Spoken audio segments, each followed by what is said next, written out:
Hello, listeners. Once again, I'm Vibhuti Jha, and welcome to our talk show, Short Takes, on Radio Naira Raleigh Durham on three frequencies: 99.9 FM HD4, 101.9 FM, and 1490 AM. Today, I have great pleasure in having a guest with me to have a dialogue and conversation on interfaith marriages. Dr. Dilip Amin is a director of the Peninsula Multi-Faith Coalition of the San Francisco Bay Area. He is a certified speaker at Islamic Networks Group and a Dharma ambassador for Hindu American Foundation. He has co-authored the book Hindu Vivah Sanskar. He founded the web forum interfaithshadi.org and guided more than 1,200 youths and summarized his experiences in the book Interfaith Marriage. And he also carried the message of sharing and respecting with equality. He's also founder of the HinduSpeakers.org. Now, Dilipji, you are welcome to the show. Thank you for joining us here. You have brought about a subject matter. You are a champion and a leader in this concept of interfaith marriages, because I have had an interfaith marriage myself. I'm a Hindu. I married a Jain girl after blindly falling in love. Okay, so so giving credence to the fact that love is blind. So how do we create faith in a blind relationship inspired by love? So this is a question that often gets translated in more ways than one. So first of all, I am also part of your WhatsApp group, Hindu Speakers Bureau and Interfaith Marriages. Thank you for inviting me to join that group. So as a part of a full disclosure. But we are talking about the issue of interfaith marriages, where the world is getting smaller. Cities may still be large, but the world is becoming very small.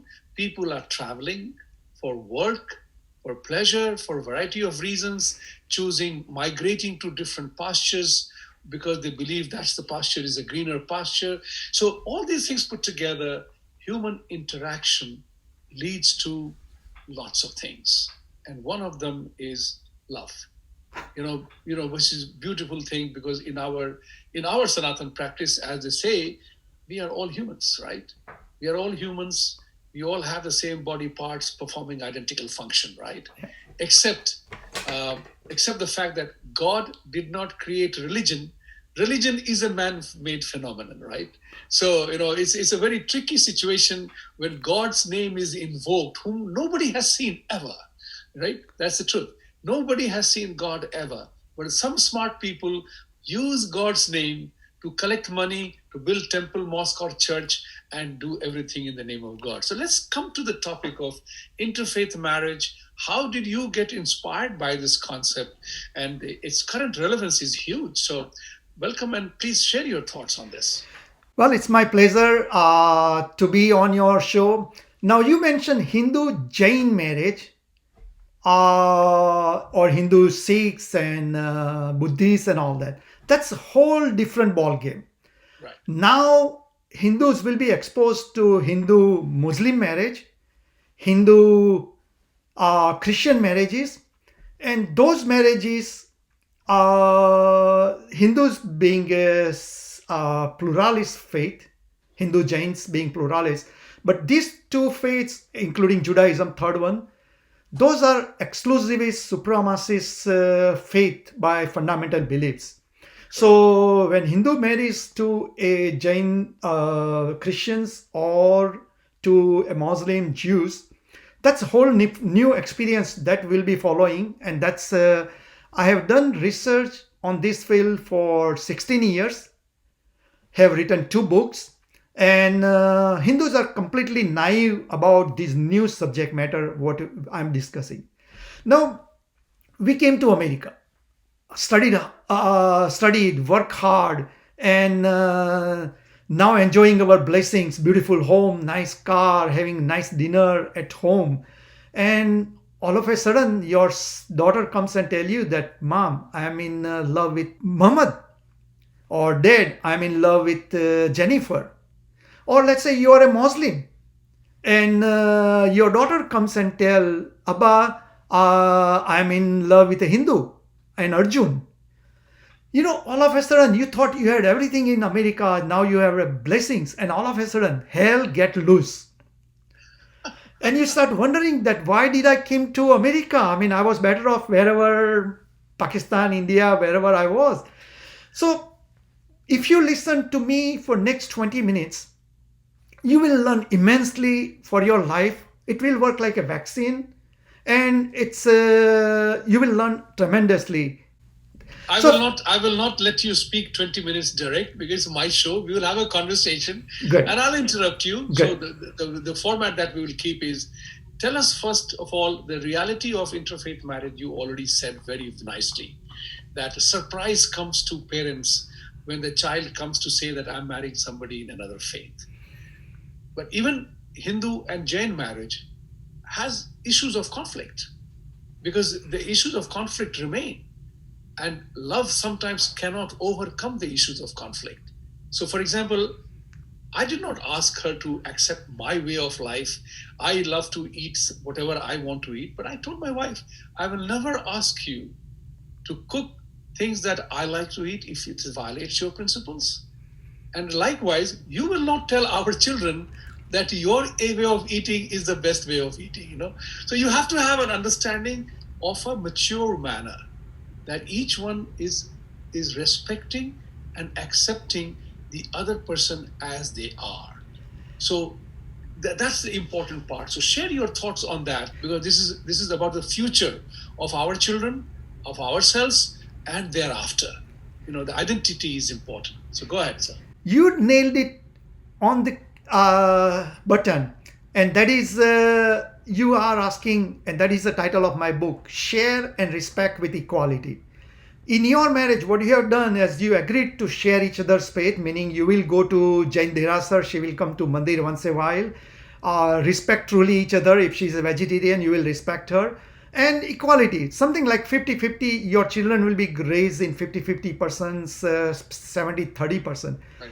But that is not possible when you are with an Abrahamic, meaning those are exclusivist, supremacist ideology, supremacist faith.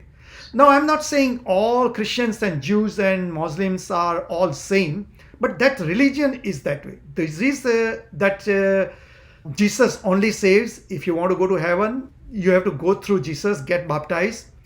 Muslims will not want an idol worshipper. They will consider Hindus as a non-believer, an idol worshipper, and that is absolutely against the Quran.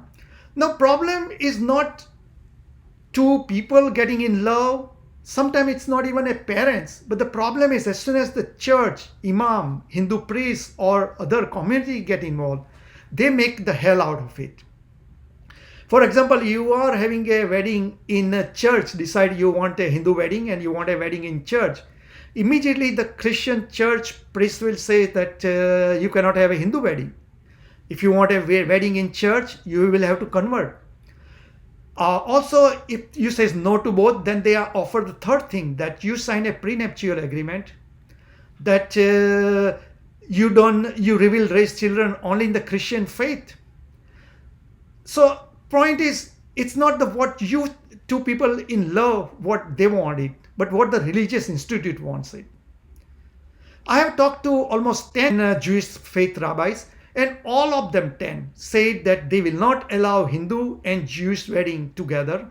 And further, they want the children to be raised in Judaism only. At the same token, they will respect the Hinduism, meaning they will respect Hinduism, but the children will be they will be Jewish children. When it comes to Muslims, you cannot have a Islamic nikah wedding without shahadat. Shahadat is a conversion. So Hindu must convert to Islam, Muslim, and then have Muslim within faith marriage. So point is, as soon as you are done with your love part in college, the rara, as soon as the reality hits, 3 months, 6 months before the wedding, all those religious leaders will make your all dreams completely, will make it fall apart. So, in this particular equation, that's a very important point that you have brought about, that the Abrahamic faiths, they do believe their way or highway. They Agree. openly say that. And let's accept that. Let's be bluntly saying that. So, isn't it important for Hindus to know that you are the one who is surrendering and you are the one who is giving up or giving in to something? It's a very important thing for our children to know that aspect, because they did not, your love doesn't happen because you belong to a faith. I'm not looking to marry a Muslim girl, but there are issues of conversion that comes to play in the role. And we are Sanatanis, Hindus are Sanatanis. For us, and I tell you this very simple, just as there are Arya Samajis, Brahma Samajis, Brahma Kumari, whatever denomination comes out of the Hinduism, for us, Christianity, Islam is another offshoot of Sanatan practices. And we are not offensive about it, we respectfully say that. So for us, Muhammad and Christ are one of the many gods that we have designated, Yeah. we pray to. So the two questions are important here. Mhm. Is conversion proselytization of one's faith, freedom of religion, is it true element in anybody's life? Because I have asked this question of hardcore Baptist people, that do you really believe in freedom of religion? And when they say yes, then I say that means you are propagating and proselytizing Jesus is the only way. If Jesus is the only way and Allah is the supreme, most supreme, that means everybody else is inferior. Very And true. I have no choice but to accept your faith. Otherwise, you call me non-believer. Hindus don't have a concept of non-believer, right? Whether you pray or you don't, 5 or 10 times or 20 times, doesn't matter. It's your karma that defines you. Yeah. So I prefer to call it, and I've said this on my tweets and many other talks, that conversion is a sin against God's original intent. We'll continue this dialogue right after this short break. Welcome back. Continuing that dialogue about conversion being a sin against God's original intent. Isn't that violating the very humanity that exists within all of us? And must the Hindu children be aware of that you are the victim in this process? So if you choose to marry a Christian or a Muslim, that means you have to change your identity. God is an ultimate magician. If he wanted me as anything else other than Vibhuti Jha, he would have given me birth in a Muhammad's house or a Jesus house. It didn't happen. Yeah. God made me a Hindu. If God created us all. So address that question from purely, and I'm totally unabashed about it, from the Hindu children point of view and Hindu parents point of view. Excellent point. Now, problem with Hindus, or we are Sanatani, meaning Iswarala Tero Naam. So when a Hindu, you are dating with Muhammad in colleges, or John in Christian, from Christian side, when they say, why don't you accept Jesus? So Hindu youth thinks that, I have 100 gods I pray to. Let me add one more God. What Hindus are missing out, that you are not adding one God to the armaments of gods what you have, but you are removing all other gods. And ultimately in your life, you will have only one left. Now, other point, Hindus, I have guided 1,200 youths on my website over last 10 years, 1,200 youths. Invariably, Hindus are always ready to get baptized, have an Islamic nikah wedding after Shahadat. What they don't understand, especially in America, you have to be really understand in America, divorce can happen. And once you are converted, once you baptize, once you sign that prenuptial agreement with the church, and if there is a legal battle, child custody battle, who gets the children, if Hindus have converted or signed these prenuptial agreements, Hindus will not have the child custody of their own children. So point is, this conversion, what I am saying is this conversion, fake conversion, is totally wrong.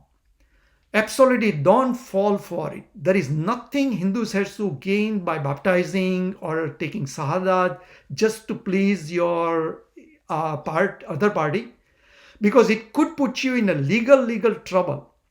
And why to lies? Why not be honest? Tell the other party that I will take the children one day to mosque, other day to mandir, third day to church, and we will teach from Bible, Quran, Torah, and Gita, and everything. And we will raise children in both faiths. Child, when that child is 18 years old, 21 years old, as an adult, they can make a decision for their life that I read all of them, and now I am deciding that I want to be this or that. So give liberty should be open for your interfaith children to decide their own faith. So if you present it this way, if the other party is a religious fanatic, exclusivist supremacist, they will not accept this deal of equality 50-50. And if they are not ready to accept equality, why you want to tolerate their intolerance? Kick them out of the married life. Why you That's want to a put up very, with their... very powerful assertion you have made. And this is this is a moment for Hindus, parents and Hindu children, to literally, I'm using my three favorite words that I coined, is to awaken, arise, and assert yourself.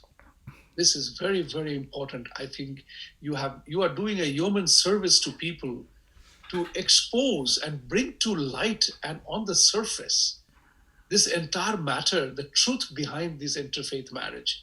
So share with us your experience that if the hardline Abrahamic faith people do not concede, what is this interfaith marriage all about then? Isn't that a farcical thing? That means that the concept of love jihad is not a fiction, it's true. It is basically to convert. It's a Christian thing. Love jihad is word, as a Muslim word, jihad is used, but it's the same thing. Jihad or a crusade, damn it, it's the same thing. You are suffering a crusade. You have to be converted to whatever. So Love jihad. Love jihad is a very true. It is implicated all over, and especially in America. I have found that probably, I don't know what is the, I don't have exact number, but maybe 90%, 95% of Muslims will want Hindu to convert to Islam. Christians is a different thing. Probably 60, 70% probably today don't even ask for conversions. But again, you are marrying to only one person. So you don't go by statistics. You just ask the other party that I am going to be living equality, share and respect with equality. Do you agree or not? We will raise children in two faiths. That's a very important point. Like Barack Obama, his father was Muslim, mother was Christian, and he was both till age 22. He decided what he wanted to be. So if the other party does not accept this deal of what Barack Obama got it, you have to have full rights to say that, are you a jihadi? Are you a religious fanatic? Are you imposing your God ideology on me? Hindus should not, or anyone, should not submit for such irrational ideology in today's world.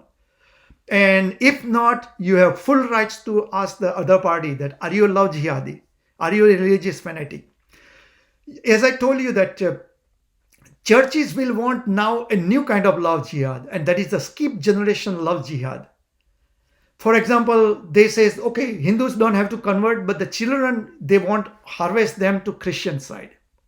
Even Muslims, now they realize that Hindus are not easy to convert.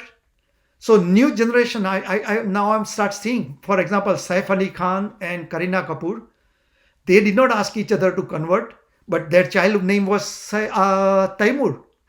The second child is born, we don't know the name, it could come out any day. So point is, why child named Taimur? What was the intention? Why you skipping just Kareena's generation and taking all to Christian, the Muslim fold? So it is a very vital point. What will be the religion of children? And that, as much as age 22, when you just start dating, you can't think. But that is a very vital point. You need to really stick with it. Equality, respect for all, and 50-50. I think you are doing a yeoman service to Hindus particularly, because they are the ones who are mostly affected and impacted. Not only the current generation, but for future. Saif Ali Khan's son Taimur will have no iota of Hindu in him or respect for anything Hindu because his father was a Muslim. So this is a very important part, and there's something which I wanted to check with you. I'm told that while the Muslim boys are allowed to marry Hindu girls to convert, the the Muslim women are not allowed to marry Hindu men unless the Hindu men convert to Islam. So in effect, Muslim girls can't marry a Hindu guy, Let's right? stick with the Saif Ali Khan. Right. Saif's sister married to a Hindu. They did not convert, but again, their daughter's name, first name is it's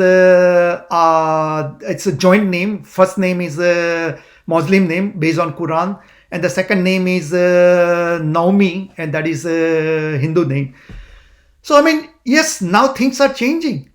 Those are the old things, and that has to end. Now it's a new generation. Whoever, absolutely, there should not be any religious conversion, and you need to share and respect with equality. If you don't know, if you cannot tolerate this, then don't be part of interfaith marriage. That's a very vital point. I think I will. I'm delighted at this conversation that I've had with you, and I hope the listeners see the importance of this conversation, because the entire future is dependent on this part of the of falling in love must not lead to a disaster. It's a disaster. You lose your identity. That's important to remember. And I'm a strong believer in one concept, having traveled all over the world, lived and worked in many countries. What I find is religion is the cause of the most conflicts in the world around us. More people die because of religious fights. God never wanted anybody to fight. It's part of human makeup that we want to tell others, you are wrong, it's my way or highway. Everything else is a part of a political statement. For example, I said earlier, freedom of religion. Yeah, what freedom of religion? You are saying Allah is the supreme and Jesus is the only way. How can you ever propagate and talk about freedom of religion? There is none. If I don't believe in Christianity or Islam, you designate me as a non-believer. So it is a warning sign. It's a lamppost, well written, visible to us. Walk into a relationship with your eyes wide open. That's the message for today.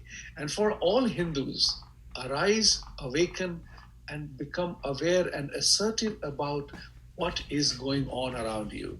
Dilip bhai, thank you very much for sharing your thoughts. I really appreciate it. I personally believe this is not the end of conversation.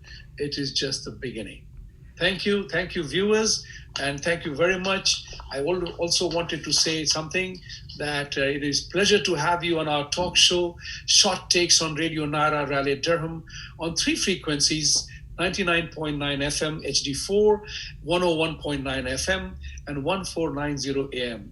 Catch me daily at 7:30 p.m. Eastern on Radio Naira Raleigh Durham. Until we meet next time, that is tomorrow, we'll talk about something else. Thank you. Thank you.